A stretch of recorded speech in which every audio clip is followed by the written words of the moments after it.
Good morning guys. Dito tayo sa trabaho ngayon. Yan oh. Medyo makapal-kapal yung ibang porsyon na iniwan ng isno sa gilid ng pinagtrabahoan namin dito.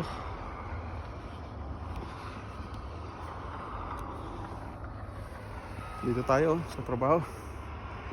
Ang mga kasamahan ko doon sa dulo naglinis ng isno para mabuhusan ng konkrito yung na-install na pipe.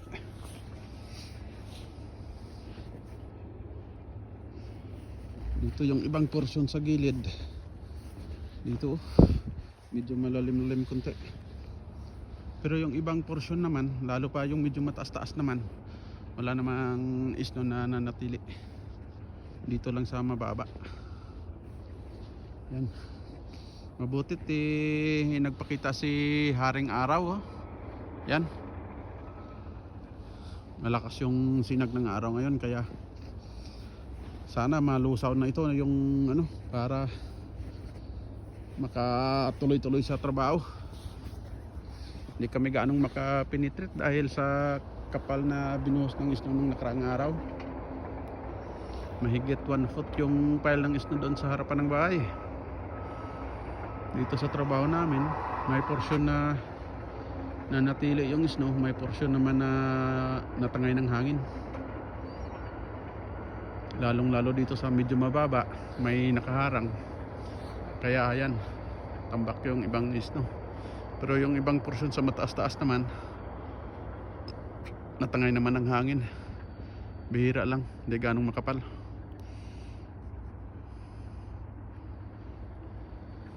Sana tuloy-tuloy na magpakita tong araw at nang makabalik tayo ulit ng todo-todo sa hatawan ulit sa trabaho.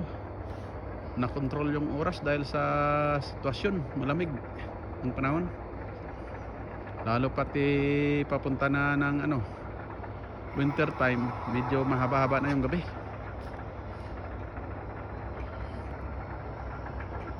Ayan, kitang-kita na yung eroplano, hindi katulad ng mga nakaraang linggo bago bumuhos yung makapal na isno na ay buong ng kalawakan na ito cloudy.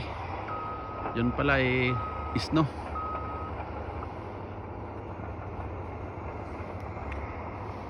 Ito guys, hindi naman na gaanong malamig, kaninang umaga lang sobrang lamig. Pero ngayon dahil nagpakita na yung araw at saka nag single digit na lang yung temperatura na kaya ito guys, nakapenetrate tayo.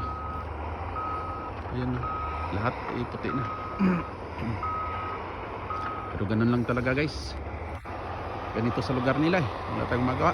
Buti sana kung sa Pinas, init naman yung natin doon at saka ulan.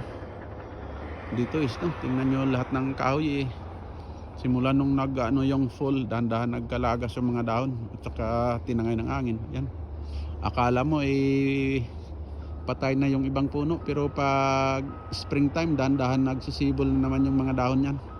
Maliban lang sa pine tree nila dito, ayan yung pine tree talagang yung dahon, matibay sa lamig. Pero yung ibang puno, ayan puro na, wala nang mga dahon-dahon.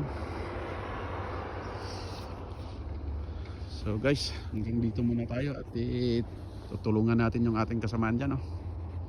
Kawawa naman. Wala sira yung machine natin. Kailangan ayusin muna ng mekaniko. Balikan natin mamaya. Kaya naman upo lang tayo doon na walang ginagawa. By the hour yung bayad sa atin. Kaya kilos-kilos rin tayo. Pinoy tayo